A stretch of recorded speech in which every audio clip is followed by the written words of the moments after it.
apa yang disampaikan tadi lebih cocok kepada satu suku. Katakan di Riau atau beberapa tempat yang di Irian Jaya bahkan ada suku-suku tertentu, apa suku anak dalam dan lainnya itu, yang tidak sama sekali tidak sampai dai-dai ke sana. Itulah ya.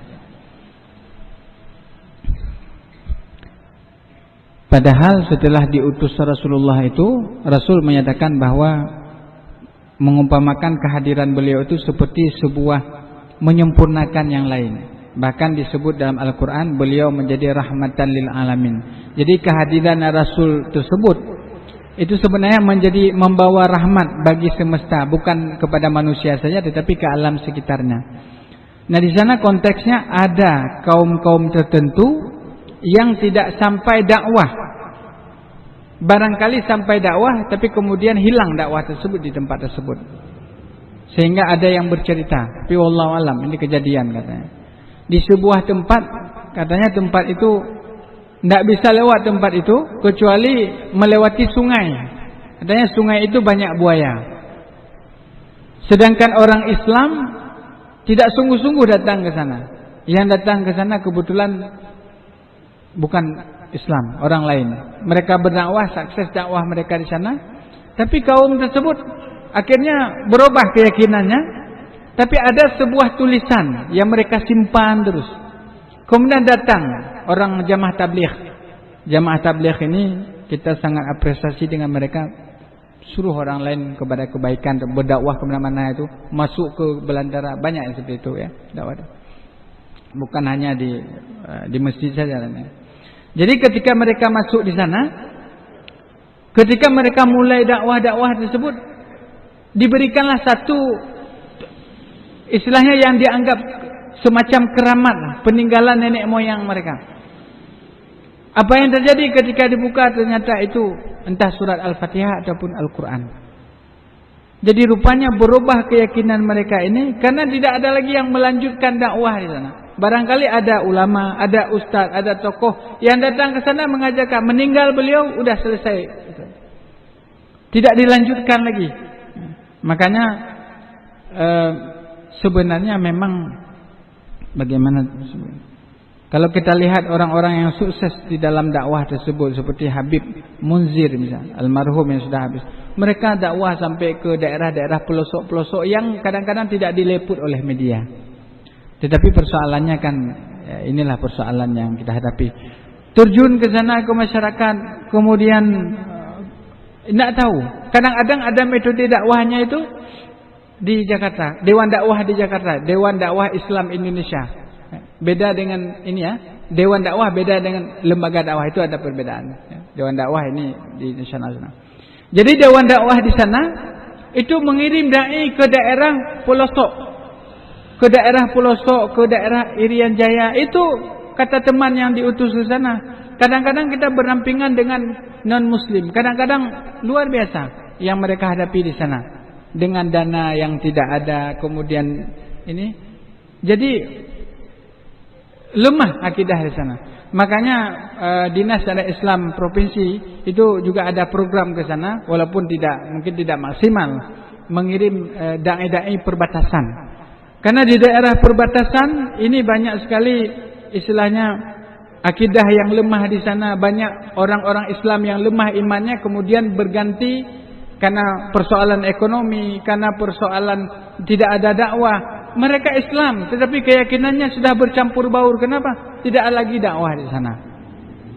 Nah, ini juga menjadi sebuah catatan bagi kita. Bagaimana catatan bagi kita?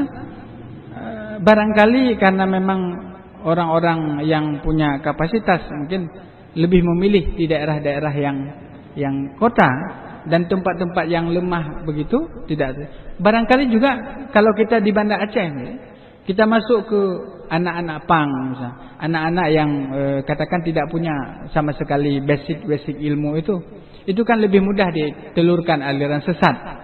Walaupun orang-orang cerdas juga ada masuk aliran sesat, tapi lebih mudah. Ya. Dengan pendekatan-pendekatan. Beda dengan non-muslim. Non-muslim itu menganggap orang-orang Islam ini adalah domba-domba yang sesat. Jadi mereka terus berdakwah, mereka terus dakwah, mereka itu non-muslim itu kemana-mana sampai ke daerah, kalau kita cek di sana di Irian Jaya, Jayapura, tim-tim kemudian daerah-daerah itu barangkali dulu ada muslim di situ. Tapi kemudian lambat laun semua sudah non-muslim. Mereka bukan orang tua tidak ada persoalan. Yang muda-muda ini, yang muda-muda digerogoti pemikiran-pemikiran ini. Jadi nanti perubahan generasi dan 25 tahun yang akan naik yang muda ini, sementara nilai-nilai tersebut sudah tidak ada. Makanya salah satu misi orientalis ya, dengan metode mereka perubahan pemikiran adalah generasi muda itu dijauhkan daripada masjid, itu salah satunya. Aceh juga hari ini menghadapi demikian, bahkan dalam skala global. Kita tidak tahu sampai 25 tahun ke depan ini, hari ini alhamdulillah masih ada. Tapi 25 tahun ke depan kita tidak yakin ya, bahwa akan seperti ini. Makanya tanggung jawab siapa sebenarnya? Dulu di Turki ada seorang raja kirim surat kepada seorang ulama. Tulis surat panjang-panjang. Siapa yang bertanggung jawab ini semua? Ulama itu satu kata dijawab. 3 lembar dijawab satu. Kata beliau, ya, Mali ana. Marah raja ini. Dikirim lagi surat 3 kali. Jawabannya Mali ana. Bukan urusan. Kan urusan lun. Urusan kok mana? Sehingga raja ini bingung. Kenapa seperti ini jawabannya? Dipanggil ulama tersebut. Ini Syekh, kenapa ini jawabannya? Apa tidak ada jawaban yang lain? Saya jawab ini persoalan di masyarakat, ini persoalan. Katanya Syekh, ini jawabannya Raya. Seandainya semua orang Mali ana, nyengkau urusan dan semua cuek-cuek masing-masing, maka ketika itu akan lemah Islam. Jadi ketika ada kemungkaran, ada keurusan dia. Jadi bagaimana? Rasul menyatakan dalam sebuah hadis, kullukum ra'in wa kullukum mas'ulun an ra'iyati. Jadi setiap kita adalah pemimpin dan setiap kita memiliki kepemimpinannya masing-masing. Jadi semua kita punya andil di sana. Dalam skala global, dalam skala masyarakat, dalam semuanya ada peran di sana. Jadi tidak bisa kita saling menyalahkan, tapi mari bersinergi. Orang-orang yang memiliki pemikiran menjelaskan bagaimana sebagaimana, kemudian pemerintah, kita, masyarakat dan seterusnya melaksanakan tersebut. Ya, jadi itu salah satu cara barangkali. Jadi kalau kembali ke hukum bagaimana? Hukumnya ada 3. Kalau mazhab Asy'ari dan mazhab Ahlussunnah wal Jamaah, kalau tidak sampai dakwah kepada mereka, mereka ini terlepas hukum. Tidak ada masalah mereka. Yang dosa mungkin kita, mereka tidak ada masalah. Kalau dari nenek moyang dari dulu sudah seperti itu, Allah Ta'ala nak azab mereka. Sehingga orang-orang yang baru masuk Islam di pinggiran gunung sana, kalau tidak bisa baca Fatihah, berdiri aja udah boleh dah. Istilahnya ada rukhsahnya masih. Tapi kalau sudah sampai dakwah ke sana, mengingkari, ini lain persoalan.